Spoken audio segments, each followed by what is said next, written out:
이렇게 좋은 대통령을 뽑아서 다들 기뻐하는데 드디어 국가가 재정을 사용할 때가 됐다라고 했고요. 민생 추경 30조를 투입하겠다고 오늘 국무회의에서 의결을 했는데요. 먼저 강유정 대변인이 어떤 말씀을 하셨는지 들어보겠습니다.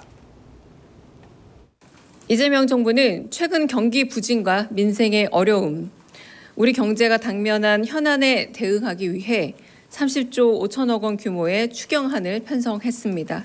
특히 전 국민에게 1인당 15만 원에서 50만 원의 민생회복 소비 쿠폰을 지급하기 위해 10조 3천억 원의 국비를 반영했습니다. 더 늦기 전에 제대로 된 처방이 필요합니다. 정부는 신속한 추경 편성과 속도감 있는 집행으로 이번 추경이 경기 진작과 민생 안정의 마중물이 되도록 최선을 다하겠습니다.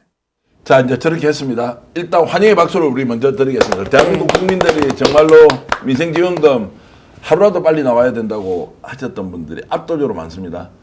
그런데 이제 국회로 넘어오면 이제 향후 절차가 어떻게 됩니까? 앞으로는 지금 추경 심사가 아마 다음 주 정도에 각 상임위별로 열리기 시작합니다. 제가 소속돼 있는 국토위도 벌써 3개의 추경 일정을 잡았거든요. 그렇게 상임위에서 심사가 끝나고 나면 예결위에서 심사를 한 후에 본회의 의결이 됩니다. 그래서 본회의 의결된 후에는 다시 이제 대통령실에서 바로 집행을 할 수 있게끔. 자, 그 기간을 어느 정도로 보십니까, 지금? 2주 정도 걸릴 것 같습니다. 2주 보면 이제 지금이 6월 20일로 넘어가니까 7월 초 중순에는 이제 하여튼 7월 한 10일 전후에는 이렇게 집행이 될 가능성이 있는데 문제는 이제 국힘에서 동의하느냐 동의하지 않느냐. 국힘에서는 이미 벌써 반대하는 부분들이 있습니다. 그러니까 뭐 민생회복지원금도 그렇고 실제로 다른 이렇게 뭐 비탕감하는 정책도 있습니다. 그 부분에 대해서는 좀 강력하게 벌써 비판을 하고 있는 것 같던데 충분히 소명 가능한 부분이거든요. 그리고 합의가 가능한 부분이라 가지고 그 부분을 사실상 만들어내는 것이 국회의 역할이라서 급하게 아마 또 오찬도 제안하시고 한 것 같습니다. 네. 자, 어떨 것 같습니다. 국힘이 그래도 이 정도는 생각이 약간 다르더라도 전격적으로 동의를 해주는 것이 맞지 않나요? 이거는 대통령 공약사항인데 네. 이거를 뭐 반대는 할 수 있겠습니다만 그게 명분이 있는 게 아니라면 뭐 민주당에서 잘 뭐 무찔러 주시겠죠. 그러니까 제가 막 말한 것 중에 이제 뭐 비탄감 이런 얘기가 있었는데 사실상 그게 취약계층에 대한 지원 형태로 보면 되거든요. 그렇죠. 7년 동안 5천만 원인가 갚지 맞아요. 못하고 네네. 있는 분들에게 그걸 없애주는 사실상 이제 제도였어요. 노동력도 상실하고 실제로 생활이 불가능한 사람들 이런 사람들을 어떻게 보면 취약계층으로 분류를 하는데 네. 이 사람들을 도와주는 정책인데 이미 그러니까 비탄감이라고 하는 프레임으로 공격을 하고 있는 언론도 있고 그런 식으로 반대할 기류가 보이고 있습니다. 네, 이런 부분들을 저희가 잘 설득을 해 나가야 되는 부분이 그러면 있죠. IMF 때 은행 다 무너졌을 때 국가에서 국민의 재원 가지고 얼마나 줬습니까? 그렇습니다. 아. 그 은행 다 갚았는지 안 갚았는지 내가 기억도 못 하겠는데 공적 자금 투입할 때 그때 앞장서서 하자고 한 사람이 아마 지금 반대하고 있는 사람들의 대선배거나 자기 아버지 때 다 그렇게 했을 거예요. 그러니까 사실상 이게 은행에서 다시 돈을 돌릴 수 있게끔 하는 형태로도 볼 수 있는 거거든요. 네, 예. 그러니까 무조건적인 반대를 하지 말고 깊은 그런 뭐 프레임에 빠져가지고 반대를 위한 반대를 외치는 부분들은 좀 지양해야 된다. 저희는 그런 주장을 하고 있습니다. 인정을 하셔야 되는 게 재정 자체는 그야말로 그 자체가 권력이거든요. 그래서 이재명 정부가 출범한 지 아직 3주, 한 달 안 된 이 상황에 30조 원 규모의 추경 예산을 편성할 예정이다라는 이 시그널은 일단 어떤 역대 정부보다도 굉장히 빠르고 역동적이다. 그리고 정치가 앞으로 책임지는 국정을 하겠다라는 신호예요. 왜냐하면 재정 배분이 권력 가진 사람이 할 수 있는 권한이기 때문에 지금 어떻게 추경 예산하는지를 보면 소외계층 그리고 지역 균등 발전을 위해 쓴다는 거거든요. 그럼 이거에 반대하는 그럴듯한 논리적인 주장을 하셔야 될 텐데 못할 것 같습니다. 자, 이런 이제 평론은 제가 잘 들었고요. 네. 그런데 이제 어려운 질문 드려야 되지 않습니까? 여야 합의를 할 수 있다 없다에 대한 것을 뭐 각자 조금씩 걸죠. 한 5만 원 5만 원 요즘 너무 많다. 한 5천 원 정도 걸어서 이상호 기자 이제 평론해 주십시오. OX로 자, 여야 간에 합의해서 통과가 된다. 국힘은 끝까지 반대한다. 자, 이상호 기자 일단 답변해 주시죠. 저는 충분히 합의 도출 가능한 수준의 안이 나왔다라고 예. 봅니다. 자, 그래서 결론은 합의 충분히 가능하다고 봅니다. 합의 가능하다라고 보시는 거고 우리 강 대변인은 힘들겠지만 가능해야죠. 아니 지금 뭐냐고. 저는 이걸 최소한 우리가 이제 배팅이라고 하는 거는 네, 그러면 그 종합적으로 상황을 고려해서 내가 볼 때는 야 그냥 민주당 집권여당 단독 통과다 아니면 여야 합의한다 어떤 겁니까? 지금요 강남 3구에 아니, 체납된 돌리지 세금을 다 계산해 보면 예. 금액이 굉장히 큽니다. 예.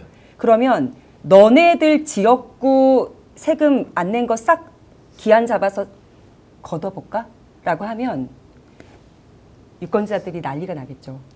그럼 뭔가 조율이 가능하겠죠. 조율이 저는 된다. 어쨌든 오케이, 된다. 어떤 과정이든 간에 할 수 있다. 할 수 있다 예. 해낸다. 그러면 그건 국힘이 해내야 됩니까? 민주당이 해내야 됩니까? 국힘은 동의해야지 안 그러면 큰일 날 것 같은데요. 오늘 대답이 좀 불분명하네요. 어쨌든 전용기 의원은 저도 어떻습니까? 뭐 이상호 기자님 의견에 동의하는 게 충분히 합의 가능한 선에서 네. 나왔거든요.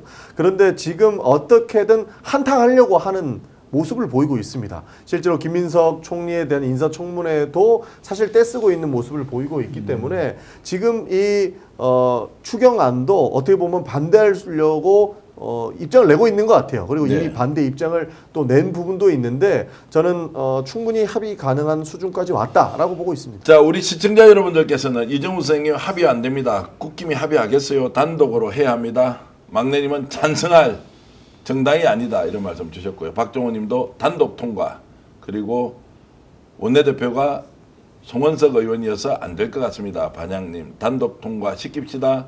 자, 이건 이제 시간을 늦추면 안 된다라는 말씀이고 그래도 저는 민주당에서 끝까지 협의를 하고 설득을 좀 했으면 좋겠다. 도저히 안 된다고 국민들이 판단할 때는 그냥 단독 통과하지만 그 전까지 혹시 저 사람들은 안 할 것이기 때문에 포기는 하지 않았으면 좋겠다. 포기는 안 합니다. 실제로 필요한 내용들이고 이 돈 없으면 실제로 힘든 사람들이 너무 많아요. 네. 그리고 돈이 돌게 해야 자영업자들도 살아날 것이고 대한민국 경제 전체가 움직이는 거기 때문에 이 부분은 밤낮 없이 저희 원내 지도부에서 합의를 이끌어내려고 노력을 할 것이라는 말씀. 자, 그리고 또 더구나 지금 말이 안 되는 게 지금 이제 저 내란당은 야당이 됐다는 사실을 알아야 돼요. 어차피 재정 유지 책임은 정부 여당에 있는 거거든요. 근데 정부 여당에서 사실 이거 30조를 추경하겠다라고 하는 것은 엄청난 재정 부담을 진짜 감수하겠다는 준다는 거거든요. 건데. 그럼에도 불구하고 정말 진짜 시내 밤에 낮에 나가보면 정말 지금 망해가는 게 보이잖아요. 네. 그러니까 어쩔 수 없이 위급적 상황에서 CPR을 하겠다고 하는 것인데 최소한 야당이면은 이제는 정신 차려야 될 것이고 더구나 지금 보면은 대통령이 많이 양보하셨어요. 지금 양보를 많이 했다. 그럼요. 그 선택적 지급과 보편적 지급을 아주 기막히게 믹스를 해서 제시를 했기 때문에 요거 반대하면 진짜 돌 맞을 겁니다.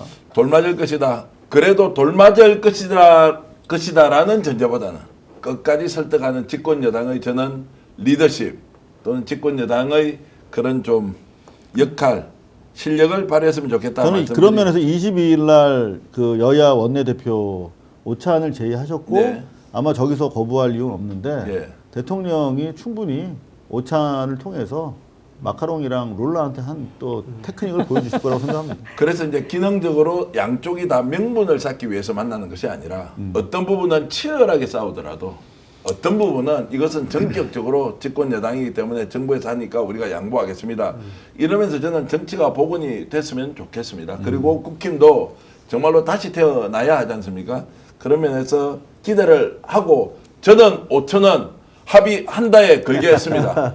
합의 안 하면 이제 그날부터 진행은 이상호 기자가 하거나 아니면 전용기 의원이 좀 진행을 해주시면 고맙겠고요. 자, 5,000원 건다. EJK님은 국힘당이라서 X에 5,000원 겁니다. 이렇게 주셨습니다. 자, 이번에 이제 2차 추경으로 20억을 이렇게 오늘 심의 의결한 것은 지역사랑 상품권, 선불카드, 신용카드, 체크카드 중에 선택하고 네. 현금 지급은 아예 없습니다. 그리고 4개월 안에 써야 되는 걸로 일단 주기 때문에 4개월 안에 다 이제 소비가 되겠죠. 최대 29조로 이제 지역사랑 상품권 발행 규모를 이제 역대 최대인 29조 원으로 늘리고 그리고 문화예술 관련 5대 분야의 할인 쿠폰도 780만 장 제공을 한다 이제 이렇게 돼 있으니까요. 지역구 가면 지금 이거 나오는 것 때문에 엄청 기대하고 있지 않습니까? 뭐 실제로 기대하시는 분들도 있고 이건 좀 정치적인 논란으로 빠져 있는 것 같은 느낌이 듭니다. 그러나 정치적인 논란으로 볼 게 아니에요. 지금 경제가 무너지고 있는 상황 속에서 사실 돈이 돌아야 네. 결국에는 걱정도 사라지는 건 아니겠습니까? 그런 네. 차원에서 새 정부에서 취약계층을 구제하고 실제로 이런 지역 사랑 상품권으로 지역을 활성화시키는 데는 응원을 해주셨으면 좋겠다는 말씀도 드리고 싶습니다. 오늘 방송 어떠셨습니까? 마음에 들었다면 구독, 좋아요로 스픽스를 응원해 주십시오. 여러분들의 구독, 좋아요는 가장 큰 힘이 됩니다. 스픽 구독, 좋아요.